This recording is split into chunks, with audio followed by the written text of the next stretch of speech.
Sorry, a little technical difficulty there. And good afternoon, everyone, and welcome to Education, Leadership, and Beyond, Surviving and Thriving.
I'd like to thank IXL for sponsoring today's podcast.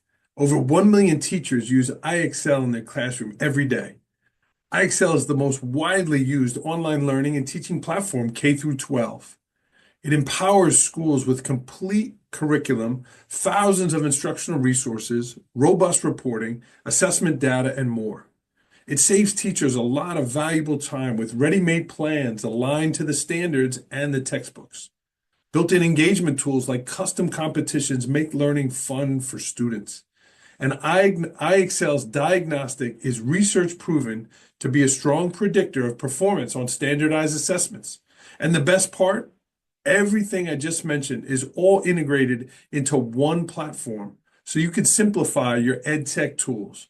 Visit IXL.com to lead your students towards data-driven excellence today.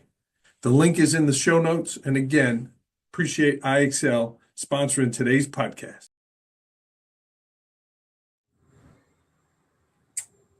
All right. I'm getting some glitch in here. If you're watching live, jump in the chat. Let me know if you could watch it here. I'm not sure what's happening, but I'm getting some glitch in here. So thank you to IXL for sponsoring the show. Their link is in the show notes, and certainly give them a click. All right. I hope you're well. I hope you're surviving and thriving. And it's spring break time. You might be on spring break here in the Northeast. It's next week for us, the week before Easter. Whatever your religion is, certainly if you are celebrating, enjoy that time. Family and friends, enjoy spring break. I'm excited about it. And thank you for joining. Again, if you're watching live, jump in the chat. Let me know that you can hear me. Looks like everything's back up and running here. So, all right. 3 from me, 3 for you. It is March when we record this. March Madness is happening. So I got some stories, a couple from Tales from the Hardwood. My time as a Division I men's basketball official. I recently just presented to the New York Athletic Directors Conference. It was a big hit. Again, sharing these stories. Just a couple things about reading before we get into the stories.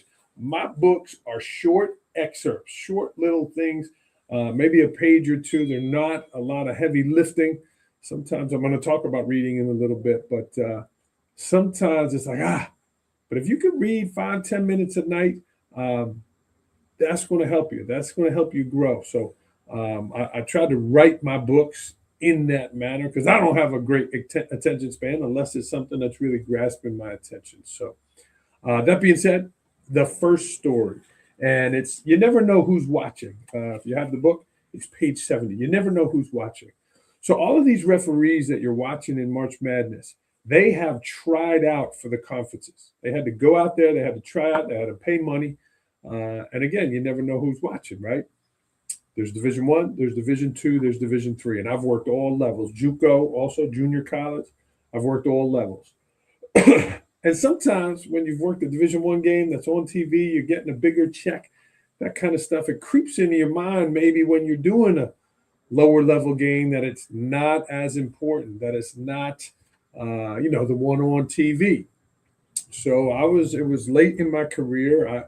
It was late in the season. I was tired, and it was February, and I actually did a weekend tournament in D.C. I was there Friday, Saturday, Sunday night in Washington, D.C., which is about 5 hours from my home. And I was grateful, right? At the end, I got the championship game of this tournament. So it's at 4 o'clock in the afternoon. And I got a 5 hour drive home. So do the math, right? 4 to 6 is the game. Take a shot at 6:30. I'm not getting home till 11:30, 12 o'clock. And that's a late night, right? I got to get up and go to school the next day. But anyway, it's a Division III tournament, right? I'm happy to be there. I'm grateful to be there 3 nights, Friday, Saturday, Sunday. So I'm a little tired also. But I go to do the game, right? And really, I was like, why couldn't I have the 12 o'clock game? Why couldn't I have the 2 o'clock game? Well, I had the 4 o'clock game. And I go out there, and it was a hard game. It was a championship game. It was a hard-fought game. And, I was just doing the game as best I could, right? To me, it wasn't about – it was Division I, Division II, Division III. We're just doing the game. Communicating with my partners, had a tough play at the end of the game. We got together. We spoke about it. We made a ruling, a lot of communication, and we finished the game. So now we go into the locker room, and I'm showering, trying to go quick to get in the car and get home. Guy comes in. There was a representative from the NBA there for the NBA Developmental League, the lower level NBA, and they were scouting referees. And he said, "Do you mind? Can we talk about the game a little bit?" And I was kind of like, And we sat down and we talked, and the guy was very complimentary to us, and he was very complimentary to me, right? And I was like, wow, thank you so much. Great, bam. We shake hands, thank you so much, and I kind of was like, what's he doing here? But he went over the game, went over some points, and we said goodbye. I'm in the car about 30 minutes later, and I get a phone call, and it's the same gentleman, and he wanted to invite me to an NBA tryout. And I don't remember how many years ago this is. I'm 50 now, so I don't know. It's all a blur. So maybe I'm 35, 40 years old, somewhere in there. And I'm like, wow, I never even thought about that. I hadn't thought about going to the NBA. And he said, Andrew, exactly what I opened with. This was a Division III game. You're a Division I ref. This was a Division III game on a Sunday at 4 o'clock. And you really showed great leadership. You showed great intensity, and you were into the game. And he said a lot of my experience of seeing Division I guys work in a D3 game, they kind of taking a night off. And I was like, okay, thanks. And I thought about it, thought about his offer, told my family, and I actually declined the invite. I didn't want to go do that. That wasn't in the cards for my family. I didn't want that. I just didn't want to go down that road. But it got reflecting, right? You never know when your opportunity is going to come up. You never know who's watching you. And you're a professional, you're a parent, if you're whatever you're listening to the show here, you just never know when that opportunity is going to come, right? Sometimes you're at a fancy restaurant, a fancy dinner, and you're with high stakes people, and you're trying to impress them, yet you're rude to the server, you're rude to the hostess or something. But you never know who's watching. So just remember that on your journey. And that was a story, again, that I wrote there in the book. Number 2, second story, 3 from me, 3 for you. 3 stories. It comes from the partnership. A book on parenting, building relationships with schools. And I had a chance to see Dave Pulley last week in Saratoga, New York, when I was there with the officials group. Dave Pulley was a friend of mine, or is a friend of mine. And the story is, and again, see what can happen when you open your door. It's actually in the beginning of the book, page 5. Meet Dave Pulley. So it is 1999. I am going to volunteer in Italy for the year. I got engaged. I was volunteering with the Catholic Church, and I was volunteering there. So I was leaving to go to Italy for the year. Dave, who was volunteering with our church in Staten Island, was going to come stay with my family. Dave needed a place to stay. He was going to stay for grad school after his volunteer year. I was leaving. So my parents said, you know what? We can host Dave here. Dave can live with us for the year. And, my dad, we have a family meeting. We go over and he says, David, you're not a tenant. you got to be part of the family. If you're going to come here, you got to come down for dinner. You're not up in your room on your phone. You're not up in your room watching TV. You're part of the family here. You're in the mix. And David agrees to all the terms, and David has a good time there at my house. He's there for the year, and the agreement was he was going to stay for 1 year. And I come back from volunteering. My brother's still at home, and it was like, well, Dave's going to stay for grad school. He's going to stay another year. So me and Dave are living in a room together. I think we're, I don't know, 22, 23 years old. And we're still, we're in the room together like roommates in my parents' house. And the story is Dave stayed for 8 years with my parents. My brother got married. Dave moved next door to his room. Then I got married and I moved out of the house. And Dave stayed. Dave stayed with my parents for 8 years. Now, you might be listening to this saying, well, that's really weird. Why didn't he move out? Why didn't he get his own place? David was saving money. He was going to grad school. But he was also finding his way. And what grew into as this friend from New England, Dave, became like a brother and became great friends to my parents as adults. And the point is, they opened their door to David. They took a chance on an opportunity to help somebody. And you just don't know where that is going to go. Many of you know, if you're watching live, I lost my mom in January, my girl Dory. And I think back to the things that my parents did and the relationships we had and the experiences we had. And this was one that was so unique. We take in this stranger into my house, and he's supposed to stay there for the year. At 8 years with my family. He was a pallbearer at my dad's services and became a great friend. So, David, if you're watching, it was great to see you a couple of weeks ago in Saratoga. And the point is, you just never know what you're going to do when you do something kind for somebody. You never know where it's going to go, and what, people might say, well, the money it costs to live in there, this and that. It was one of the greatest experiences for my family, and David became such a part of the family. So beautiful thing there. That's a story in the partnership, surviving and thriving, opening your doors for someone else. And lastly, I was kind of thinking about what story should we tell? Well, it's local here, Port Jervis, Orange County, New York. Tom Ricard. Tom Ricard's the assistant principal at Minisink Valley High School. He's also the championship coach for SUNY Orange basketball. Tom is a great leader here in the community, and just a great guy, and he's a great friend. So the story is, many years ago, I'm roughing at Orange County Community College, junior college, and Tom is the coach. If you're local, you know that Tom's father used to coach, and he was a great leader and just a fantastic coach to work for as an official. We knew as officials, if Tom's dad said something to us as officials, you knew it was a problem. You knew you made a mistake because he didn't complain very much. Well, Tom was a little different. Tom was very excited on the sideline. He's very passionate. And I'm working his game that night. He's yelling about something. He's yelling. I said, Coach, you got to stop. Coach, you got to stop. And eventually, Coach, that's enough. And he did it again. Bam! Technical foul. I gave him a technical foul. I was not close with Tom at the time.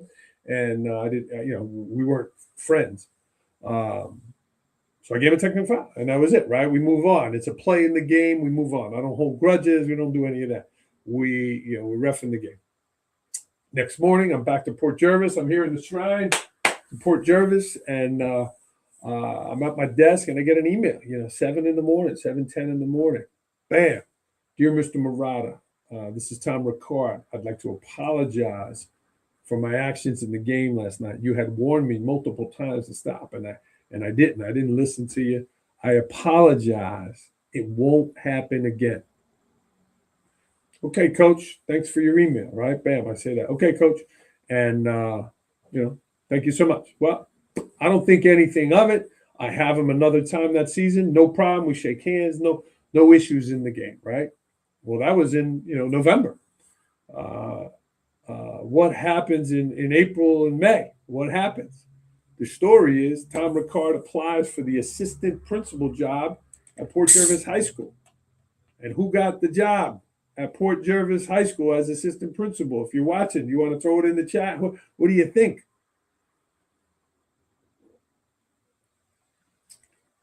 As I take a drink here.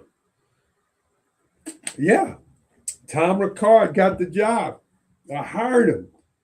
And he was a great leader. He wound up going back to Menacing Valley. But he was with us for a number of years, did a great job here. We became great friends.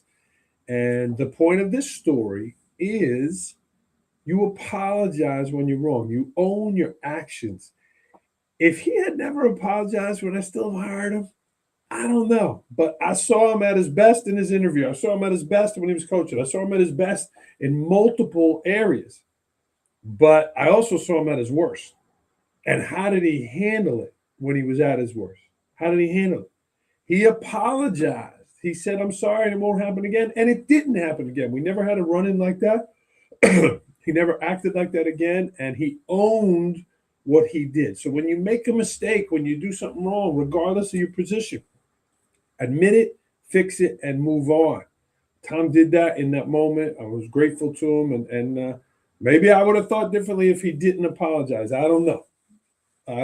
But he got the job, and that's a great story. And it's also in the book about owning your actions. I told that story to the athletic directors in New York last week, and it went over very well. So if you are watching and you have a question for me and you want to throw it in the chat, you can do so at this time. But those were the 3 stories. Number 1, you never know who's watching. Number 2, when you do something kind for somebody, you just don't know. Opening your door, and that's how we met Dave Pulley. Hello, Sierra Pickering from upstate New York, Saranac Lake. Hope you're doing well, Sierra. Hope the family is well for you and your beautiful family. So opening your doors, Dave Pulley. And lastly, owning your actions, right? You make a mistake, you admit it, fix it, and move on. 3 stories. So 3 from me, and now 3 for you. 3 for you. It is March 24th. It's starting to warm up here. It's certainly lighter. Man, that was hard when it was getting dark at 4:45. And it's just becoming a nice time in the spring here. So 3 things for you. Number 1, all leaders are readers. All leaders are readers. We all want to read more. We all talk about reading more. But what's a strategy? What's a strategy to do it? Okay, so I'm going to give you some. It worked for me. Number 1, charge the phone in the other room. You sit down, you're in your bed, you get ready for bed, and you go on the phone, you're going to lose yourself. It happens. I've been there. I'm speaking from experience, right? And I started putting the phone in the other room or charging it at a different area and then getting into bed, right? I'm getting ready for bed. And then 10 to 15 minutes, right? I want to go to bed. I want to get my rest. 10 to 15 minutes. I've kind of trained my body now that I'm there 10, 15 minutes and then I'm ready for bed. I'm going to bed. And if you read 10 to 15 minutes a night, you're going to read 10 to 15 books a year. It's crazy. So I'm currently reading Let Them right now by Mel Robbins. It's been good. It's been very freeing. And my wife bought me the Kenny Chesney book. Yes, Sierra, old school alarm clock. That's right, old school. Yes, you have to have the backup with the power. I know you get freezing up there and the trees go down. It knocks out the power. You don't want to miss school, right? Or, again, you put the cell phone on the other side of the room so you can still hear it. But, yeah, that old school alarm clock. But I had this book on the side of my bed, right? It was sitting on the counter, and I started doing it. I said, I'm going to read it. It's called There's a Hole in My Sidewalk, Portia Nelson. And what a fantastic book. It's a bunch of kind of little stories and vignettes and different sayings and stuff. So here's part of the book there. A Hole in My Sidewalk. I'm going to read it to you. I'm going to read the book. You ready? Chapter 1. I walk down the street. There's a deep hole in the sidewalk. I fall in. I'm lost. I'm helpless. It isn't my fault. It takes forever to find a way out. That's chapter 1. Chapter 2. I walk down the same street. There's a deep hole in the sidewalk. I don't see it. I fall in again. I can't believe I'm in the same place. It isn't my fault. It takes a long time to get out. Chapter 3, I walk down the same street. There's a deep hole in the sidewalk. I see it there. I still fall in. It's a habit. It's my fault. I know where I am and I get out immediately. Chapter 4, a hole in my sidewalk. I walk down the same street. There's a deep hole in the sidewalk. I walk around it. And chapter 5, friends, from the great book, there's a hole in my sidewalk. Chapter 5, I walk down a different street. That's about our habits. That's about our choices. That's about the things in our life that are holding us back, the things in our life that we want to change. That was on my desk, and I read it, and I read the book. I fell in love with it, and that was part of my presentation. It's called The Hole in My Sidewalk, and I engage with the audience with that. It makes us reflect on our actions. But the point is, it was sitting on my mantle, and I read it. It was sitting on my nightstand there, and I read it, and it impacted my life. 15 minutes a night. Put the phone on the other side of the room or in the other room. And yes, Sierra, old school alarm clock. And here's my friend Casey Hallgard, superintendent sneak peek, superintendent in Baker City, Oregon. Shout out to the Bulldogs. Make sure your order books are on Voto. Yes, Casey, the first one, the principal, was not on read by me. Please forgive me. All the other ones are. And actually, I just went back and reread this one. This will be coming out on Audible now, too. But yes, the other one's on Audible by me, Casey. Thank you. Thanks for your support, Casey, Eastern Oregon. All right. So that's one from me. All leaders are readers. Number 2, maybe you want to stop drinking soda. Maybe you want to stop drinking diet soda. Maybe you want to hydrate more. I was a diet soda drinker. We know it's not good for us. I switched to seltzer, and I drank so much seltzer, I wound up getting this.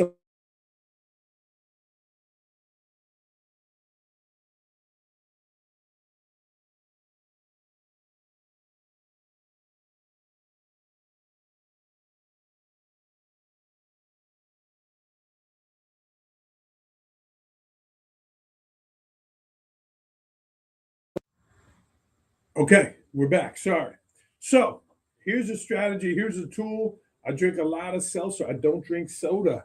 And if you do, I'm not judging you. I'm not yelling at you. But we know the sugar is not good for you. It's not good for your teeth. It's not good. It's not good in many ways. I like the bubbles. So this is me hydrating without certainly having to buy cans and without the sugar, without the stuff in soda, those chemicals, it's straight water. So I'm a big fan of SodaStream. I got the replacements in here. You ship the old canisters back, you get the new one here. I'm a big fan of it.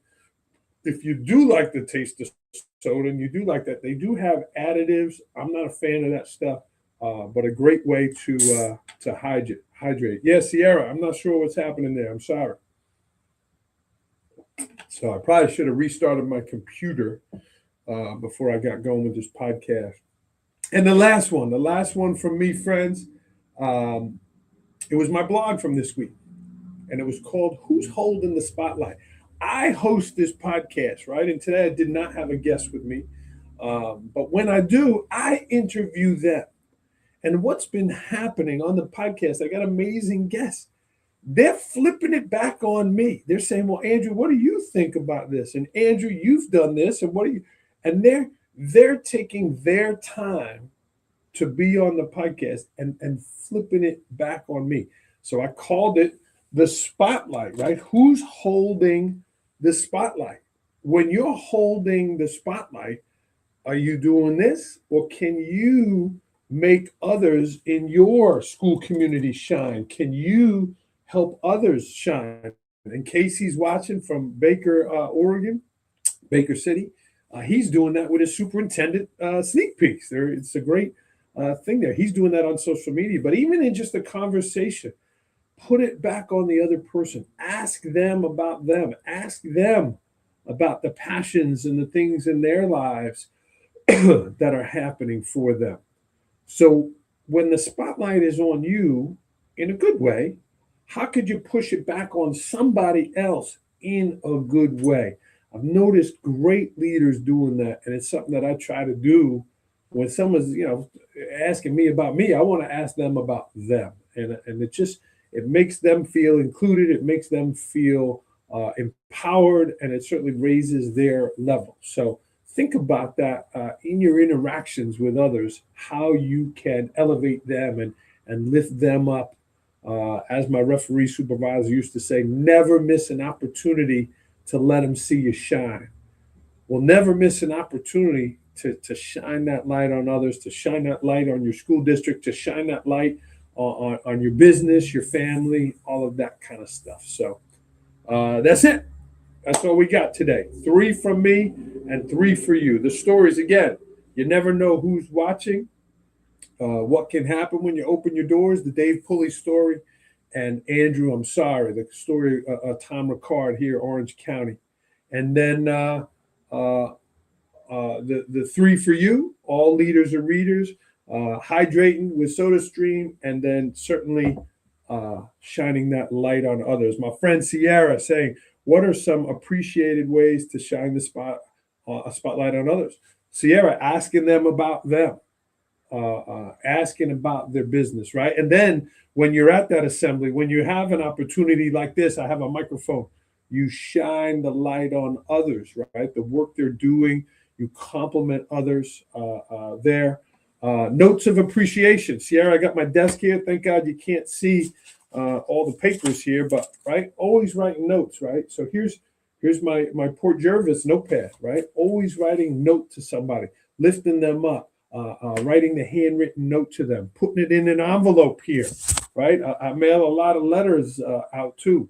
Putting it in the envelope and thanking them there is a great way to do that. So, Sierra, thanks for the questions. Thanks for jumping in. I didn't have this scheduled. I was supposed to have another podcast, and so thanks for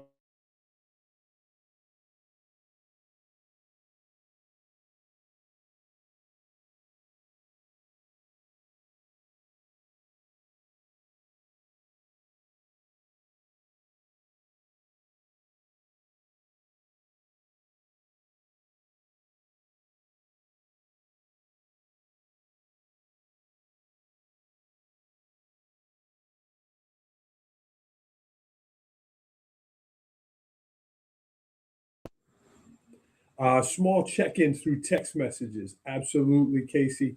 And I'm a fan of the voice text, right? They can hear your voice, they can hear the human part of it. So, well, friends, yeah, Casey, I should have restarted the computer. I'm going to sign off on this podcast. Thanks for tuning in, everyone. Thanks for your support. Keep surviving and thriving. And if I could help you, don't hesitate to reach out. Thanks for tuning in, friends, and keep surviving and thriving.